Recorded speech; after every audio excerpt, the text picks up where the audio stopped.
আসসালামু আলাইকুম ওয়া রাহমাতুল্লাহি ওয়া বারাকাতুহু নাহমাদুহু ওয়া নাস্তাঈনুহু ওয়া নাস্তাগফিরুহু ওয়া নু'মিনু বিহি ওয়া নাতাওয়াক্কালু আলাইহি ওয়া নাউযু বিল্লাহি মিন শুরুরি আনফুসিনা আম্মা বা'দ। প্রিয় দর্শক, আজকে আমার আলোচ্য বিষয় তারাবি ও তাহাজ্জুদ নামাজের মধ্যে পার্থক্য কি।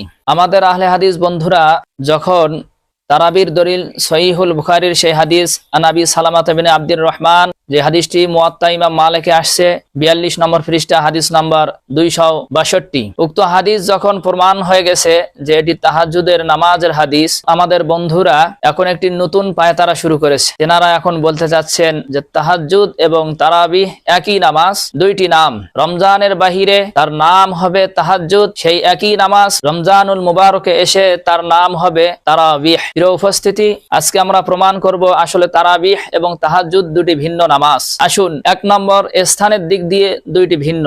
যেমন তাহাজ্জুদের নামাজের হুকুম আসে মক্কা নগরীতে এবং তারাবির নামাজের বিধান চালু হয় মদিনা শরীফে। সময়ের দিক দিয়েও ব্যবধান রয়েছে, যেমন হিজরতের পূর্বে তাহাজ্জুদের নামাজ শুরু হয় এবং হিজরতের পরে তারাবির নামাজ শুরু হয়। তৃতীয়ত, তাহাজ্জুদের বিধান এসেছে কুরআনুল কারীমের মাধ্যমে। সূরাত বানী ইসরাইল পারা নম্বর 15 পৃষ্ঠা নম্বর 8 আয়াত নম্বর 79 আল্লাহ তাআলা বলছেন ওয়ামিনাল লাইলি ফাতাহাজ্জাদ বিহি নাফিলাতাল লাক। আর তারাবি সুন্নাত সাব্যস্ত হয়েছে হাদিস শরীফের মাধ্যমে। আল্লাহর হাবিব সাল্লাল্লাহু আলাইহি ওয়াসাল্লাম বলেন যে আল্লাহ তাআলা রোজাকে তোমাদের জন্য ফরজ করে দিয়েছেন, ওয়া সানানতু লাকুম কিয়ামাহু, আর আমি রাসূল তোমাদের জন্য রাতের তারাবির নামাজকে সুন্নত করে দিয়েছি। দেখুন নাসাই শরীফ 2210 নম্বর হাদিস। চতুর্থ নাম্বার, তাহাজ্জুদের নামাজ নফল। আল্লাহ তাআলা বলছেন নাফিলাতাল লাক, আপনার জন্য এই নামাজকে নফল করা হয়েছে। আর তারাবির নামাজ সুন্নাত, যেটি আমরা পূর্বে হাদিস থেকে জেনে নিলাম, ওয়া সানানতু লাকুম কিয়ামাহু। অতএব তারাবির নামাজ এবং তাহাজ্জুদের নামাজ দুইটি আলাদা নামাজ। প্রিয় দর্শক, শুধু তাই নয়, তারাবি প্রথম রাতে পড়া হয়, শেষ রাতেও পড়া যায়, কিন্তু তাহাজ্জুদ শেষ রাতে পড়া হয়, প্রথম রাতে পড়া হয় না।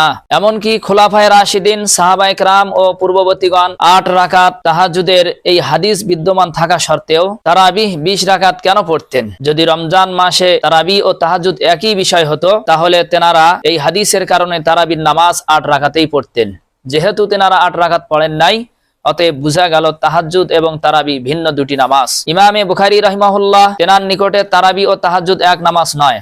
এই কারণেই তিনি প্রথম রাতে তারাবি এবং শেষ রাতে তাহাজ্জুদের নামাজ পড়তেন। দেখুন আল হাদিয়ুস সারি পৃষ্ঠা নম্বর 645। সম্মানিত দর্শক, তারাবি জামাতের সাথে পড়া হয় আর তাহাজ্জুদের নামাজ জামাত ছাড়া পড়া হয়। শুধু তাই নয়, আপনি 2 রাকাত নামাজ যদি তাহাজ্জুদ পড়েন তাও বলা হবে তাহাজ্জুদ, 4 রাকাত পড়লেও তাহাজ্জুদ, 6 রাকাত পড়লেও তাহাজ্জুদ, 8 রাকাত পড়লেও তাহাজ্জুদ, 10 রাকাত পড়লেও তাহাজ্জুদ। এভাবে 2 রাকাত করে আপনি যত রাকাত পড়েন না কেন, সবই তাহাজ্জুদ। পক্ষান্তরে তারাবি আর তাহাজ্জুদ যদি একই বিষয় হতো, তাহলে সেই হাদিসের মাধ্যমে 8 রাকাতের কমেও তাহাজ্জুদ হতো না এবং 8 রাকাতের বেশিও তাহাজ্জুদ হতো না। যেহেতু আপনারা বলছেন তারাবি এবং তাহাজ্জুদ একই নামাজ, তাহলে আপনাদের সেই হাদিস দ্বারা 8 রাকাতের বেশি তাহাজ্জুদ পড়া সহি হতো না। অথচ দেখুন বুখারী শরীফ হাদিস নম্বর 1137, সেখানে তাহাজ্জুদের নামাজ 8 এর বেশি উল্লেখ হয়েছে। অতএব তারাবি এবং তাহাজ্জুদ যদি একই নামাজ হতো, তাহলে 8 এর বেশি পড়া বৈধ হতো না। মুহাদ্দিসিনে কেরামগণ তারাবি এবং তাহাজ্জুদকে আলাদা আলাদা শিরোনাম দিয়েছেন। যদি একই নামাজ হতো, তাহলে আলাদাভাবে শিরোনাম দেওয়ার কোনো প্রয়োজন ছিল না। অতএব বুঝা গেল মুহাদ্দিসিনে কেরামের নিকটেও তারাবি এবং তাহাজ্জুদ দুইটি ভিন্ন নামাজ। হাদিসে পাকে আল্লাহর হাবিব সাল্লাল্লাহু আলাইহি ওয়াসাল্লাম বলেন মান কামা ঈমানান ওয়া ইহতিসাবা, যে ব্যক্তি ঈমান এবং ইহতিসাবের সাথে রমজান মাস ইবাদত করবে। এই হাদিস বলার কোনো প্রয়োজন ছিল না যদি তারাবি আর তাহাজ্জুদ একই নামাজ হতো। কেননা বুখারীর সেই হাদিসের মধ্যে আল্লাহর নবী সাল্লাল্লাহু আলাইহি ওয়াসাল্লাম রমজানের বাহিরে এবং রমজানের ভিতরে 11-র বেশি পড়তেন না।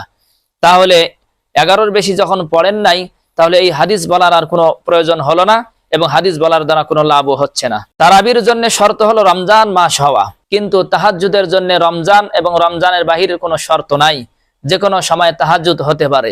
অতএব তাহাজ্জুদ এবং তারাবি দুইটি ভিন্ন নামাজ।